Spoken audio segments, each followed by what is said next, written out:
Сәлем құрметті достар, бұл тауешкі белгісіне арналған маусым айына толық жұлдыз жорамал. Бұл ай тауешкілер сіз үшін жайлылық пен жеңілдік, ішкі тыныштық, жанға жақын адамдармен жылы кездесу айы болмақ. Серіктестіктер, махаббат, ішкі түйсіктер мен маңызды шешімдер осының бәрі маусымда сізді күтіп тұр. Маусымның әрбір күніне тоқталатын болсақ және жалпы энергиясы туралы айтатын болсақ, маусымда сіз өзіңізді бұрынғыдай қатты жүктемей, кішкене демалып, өмірге сәл басқаша қарап үйренетін боласыз. Бұл ішкі тынығу және жан сергіту кезеңі деп айтуға болады. Айналаңыздағы адамдар, отбасы, достар, әріптестер қазір маусым айында сіз үшін ерекше қолдау көзіне айналады. Кейбір жандар сізге шабыт беріп, болашақта бірге жаңа жобалар бастауға себеп болуы мүмкін. Сондықтан айналаңызға қарап қойыңыз. Сонымен қатар маусымда бұл айдың маңызды сабағы тауешкілер үшін бәсекелестік пен эгоны басқара білу. Өзгелердің жетістігіне қарап ішіңіз күйіп кетпей, олардан үйренуді таңдау керек. Сондай-ақ балалармен байланысты шығындар, керексіз көрнекілікке ұмтылуға сақ болу керек. 5 маусымнан бастайық. 5 маусымда Меркурий мен Ай түйіндерінің қиылысы болады. Бұл күн сіз үшін тактикалық шешім қабылдау күні, яғни барлығын санап, есептеп, сондай шешімдер қабылдайсыз. Және бұл наурыз айында басталған жағдайлармен байланысы бар шаруалар болуы мүмкін. Қазіргі уақытыңыз бен күшіңізді болашаққа бағыттап, дұрыс жоспар құру басты мақсат болады 5 маусымда. 6 маусымда Венера планетасы торпақ белгісіне өтеді, ал тауешкілер үшін бұл құбылыс сіздің 5 астро үйде орын алады. Венера ол жерде 6 маусымнан 4 шілдеге дейін болады. 5 үй ол бізде әрине балалармен жылы қарым-қатынас, балалардан хабарлар, махаббаттың үйі әрине, таныстық, көптеген жаңа таныстар болуы мүмкін. Әрине бұл шығармашылық, хоббидің үйі және демалыс пен көңіл көтеруге жақсы уақыт. 8 маусымда Меркурий планетасы Шаян белгісіне өтеді және 9 маусымда Юпитерде сіздің 7 үйге өтеді. Жаңа Меркурийді Шаян белгісіне өтуі тауешкілердің 7 астро үйінде болады. Юпитер жаңағы барлығын кеңейтетін, көбейтетін, үлкейтетін өте бір сәттілік пен жомарттылықтың планетасы деп айтуға болады.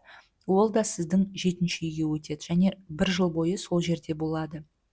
Ол нағыл деген сөз. Бұл бірге жасайтын жұмыс, яғни топтық жұмыс, серіктестік, жаңағы неке қию болуы мүмкін, немесе неке жаңа деңгейге көтересіз бе, әлде достарыңызбен одан да жақынырақ түсесіз, немесе клиенттер көбеюі мүмкін. Юпитер ол мүмкіндіктердің планетасы, барлығын көбейтетін планета, кеңейтетін планета. Сондықтан бұл жерде клиенттер болса одан сайын көбейе түседі, достарыңыз мүмкін достардың саны көбейе түседі. Мүмкін бір жаңа контрактқа қол қоясыз, немесе жаңа бастамалар болуы мүмкін. Сонымен қатар кәсіпкерлерге бұл егеде сізде бір жерде ғана болса, жаңағы бизнесіңіз, кәсібіңіз, мүмкін басқа қаладан, басқа облыстан ашатын боласыз. Яғни кеңею деп айтуға болады толықтай. Болашақ жарыңызбен де кездесу әбден мүмкін бұл кезде. Себебі Юпитер ол сәттілік. Ал 7 үй ол жаңағы серіктестіктің үйі. Жаңағы айтқандай неке қию, үйлену. Сондықтан болашақ жарыңызды да кездестіріп қалуыңыз әбден мүмкін. 11 маусымда толық ай мерген белгісінде өтеді, ал тауешкілер үшін бұл құбылыс сіздің 12 астро үйде болады. 12 үй барлық нәрсені аяқтайтын үй, ішкі процестердің үйі, ішкі біздің дүниеміздің үйі деп айтуға болады. Бұл кезде 11 маусымның аралығында ескі істерді, шаруаларды бітіру қажет. Және сонымен қатар эмиграция, шетелге көшуге байланысты құжаттар жақсы жинаған, реттеген, тапсырған. Сақталған дүниелерді реттеуге жақсы уақыт. Мысалы гараж, жаңағы архивта немесе қоймада тұрған заттарыңызды реттеу, шығару, дұрыстау. Сонымен қатар 11 маусымда жасырын сырлар сыртына шығуы мүмкін. Немесе жеке қандай да бір түсініктеріңіз өзіңіз үшін айқындала түседі бұл уақытта. Созылмалы аурудан сауығу кезеңі де болуы мүмкін. Ұзақ уақыттан бері келе жатырған ауру болса, мысалы, сондай нәрселерден қазір сауығып кетуіңіз мүмкін. 14 маусымда Венера және қара айдың оппозициясы болады. Қара ай деген ол Лилит. Сіздер үшін, тауешкілер, ол сіздің 5 және 11 астро үйлерде болатын құбылыс. Бұл уақытта 14 маусымда иллюзия болуы мүмкін. Қате шешімдер жасап қоюыңыз мүмкін. Әлеуметтік желідегі жалған ақпаратқа сеніп қалуыңыз мүмкін. Сондықтан жаңа қолыңыздағы телефон немесе компьютерден оқыған, көрген нәрсенің бәріне сене бермеңіз. Алаяқтар кездесуі мүмкін. Бұл сол 14-15 маусым аралығында негізі кішкене өзіңізге детокс деп айтады ғой, телефон, мына жаңағы әлеуметтік желіден демалған дұрыс. Себебі жалған ақпарат көп болады. Оның барлығы сізге иллюзиялар, жаңағы алданып қалуыңыз мүмкін. Сонымен қатар бұл кезде артық қызғаныш сезімі сізде туындауы мүмкін. Күдіктенуіңіз немесе эмоцияларға қатты берілесіз деп айтуға болады. Оның бәрі қауіпті. Сондықтан өзіңіздің басыңызды демалтып, бұл күндері серуендеп, мысалы, телефоннан, компьютерден, жаңалықтардан демалған дұрыс. Сондай-ақ балаларға, достарға қатысты асығыс әрекеттер жасаудан да аулақ болу керек. 15 маусымда Уран мен Марс, Юпитер мен Сатурн шиеленістері болады. Бұл кезде күтпеген жаңалықтар келеді, немесе жоспарлар бұзылуы мүмкін. Яғни жоспарлар сіз ойлағандай емес, басқа жолмен жүруі мүмкін. Соған дайын болу керек. Және 24 желтоқсанда туған тауешкілерге бұл күн өте қатты ерекше әсер етеді. 15 маусым туралы айтып жатырмыз қазір. Келесі 17 маусымда Марс планетасы Бикеш белгісіне өтеді. Бұл тауешкілер үшін сіздің 9 астро үйде орналатын құбылыс. Бұл кезде 17 маусымда шетелге сапарлар жақсы жүреді. Виза дайындау, заң оқу, яғни заңға қатысты қандай да бір құжаттар, процестер жақсы жүреді. Оқу, білім, балалар мен немерелерге қатысты шешімдер жасауыңыз. Және бұл кезде бір жағынан пікірталастар мен дауласпауға, жаңағы пікірталастарға қатыспауға тырысқаныңыз жөн, және дауласпауға тырысу керек.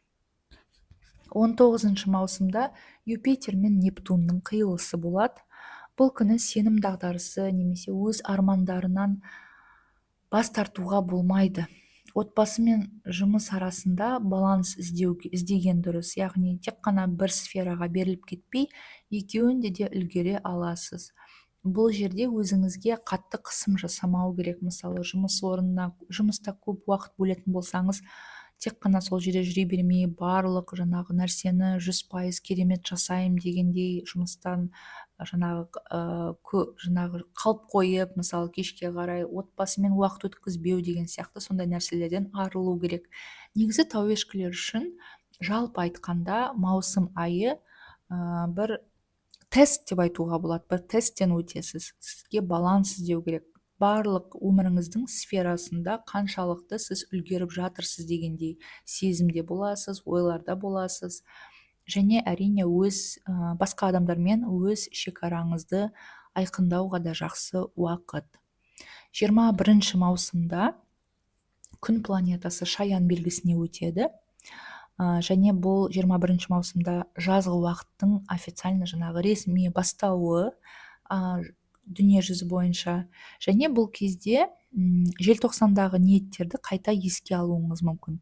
Яғни осыдан жарты жыл бұрын 2024-тің соңында сізде қандай да бір ниетіңіз болса, жоспар, мақсаттар қойған болсаңыз, бірақ ол кезде сізге ресурстар немесе энергияңыз немесе бір нәрсе жетпеген болса соларды іске асыруға қазір соларға қайтып оралсаңыз барлығы орнынан жүретін болады, орындалатын болады.